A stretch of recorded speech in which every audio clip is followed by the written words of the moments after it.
I want to dive into a deep question that's been nagging at me, and I think a lot of you for a while now, is honestly the future of gaming. And is it more of the same? We've seen some incredible success stories from games like Helldivers 2, having captured lightning in a bottle, honestly, and just really blowing up out of proportion from that co-op action, and even Destiny 2, which has been continuing to evolve. Really not sure about how the next game will be. But when you strip away the flashy new biomes and enemy types that are fundamentally stuck in a loop of that looter shooter world, exploring competitive PvE aspects, and combat-centric objectives, honestly, we have to acknowledge just how successful those games truly are and how they become. It's like, honestly, we're just simply rehashing the same formula over and over again now from those developers. And it feels like a lot of them are afraid to step out of that comfort zone. I mean, just think about it. You have loot menus, quest trackers, showing the underlying similarities from all these games having the same aspects and new components, like Escape from Kharkov. I mean, it's just like another game, but with the same grind over and over again, right? So the essential question is, this isn't a critique of the specific games, it's a look at the bigger picture here, the broader picture here.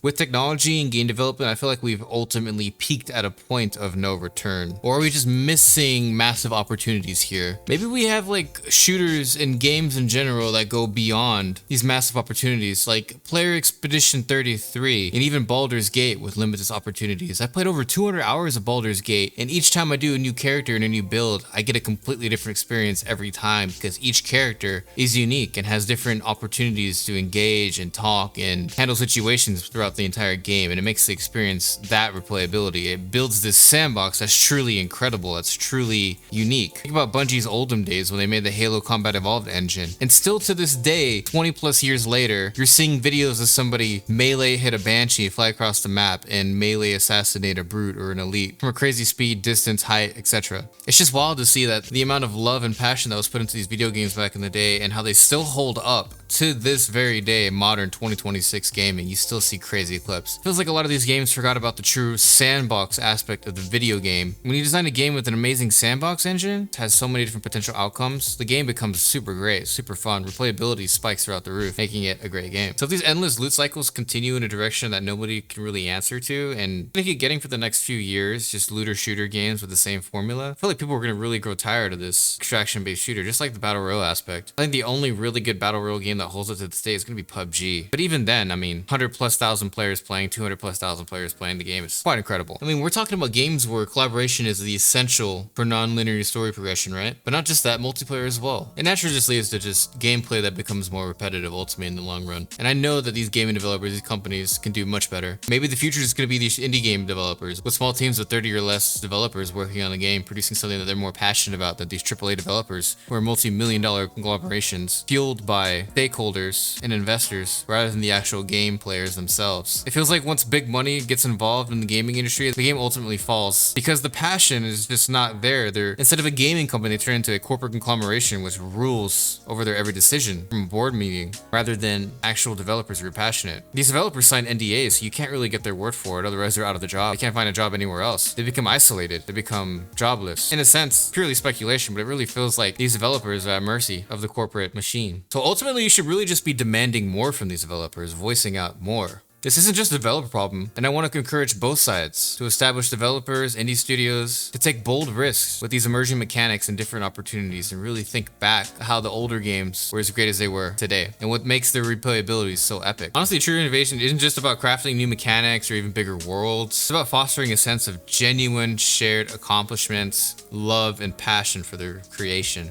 The art, truly. So what do you think about the future of gaming and where it's overall going? I think this year is going to be a great year for video games, by the way, so that's about it. Have a good one.